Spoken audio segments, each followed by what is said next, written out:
My name is Lilith Barron, and I was born in Costa Rica. I am from a small town of Cartago, just outside of San Jose, the capital. I came to New York City as a young child and received all my formal education in the United States. I have 2 certifications from New York State, psychoanalysis and elementary education. I speak 3 languages, French, Spanish, and English. Recently, in the flow of events, my husband and I became my daughter's dependent in the U.S. Army.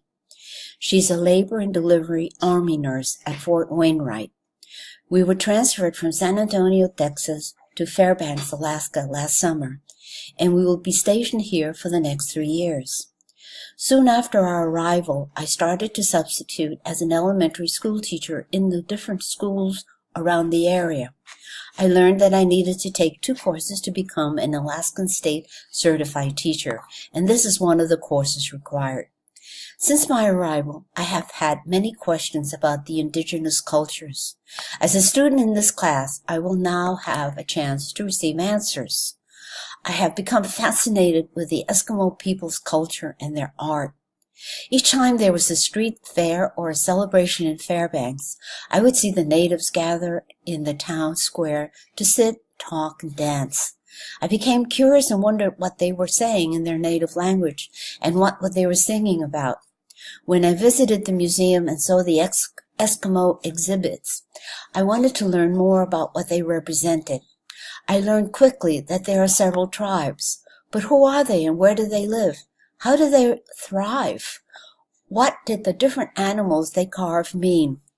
What did they represent? Did they return to their native towns or have become citified? As winter approached, I had an opportunity to go dog sled mushing. I nearly froze. It was amazing. How was I ever going to survive in -20 to -40 degrees during school recess? Since my arrival, I wondered how the native people survived the long, dark winters that my neighbors in Fort Wainwright were warning us about. I'm eager to learn. After reading the James article, my perspective has changed on how I view anthropology. His succinct views and quotes help me understand how much anthropology has changed in the last 50 years.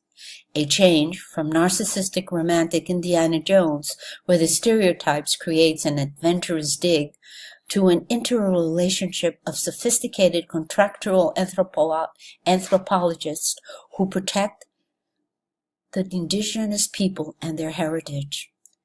The anthropology profession has incurred ethical, moral, and religious abuses in its efforts to learn and to explore the unknown.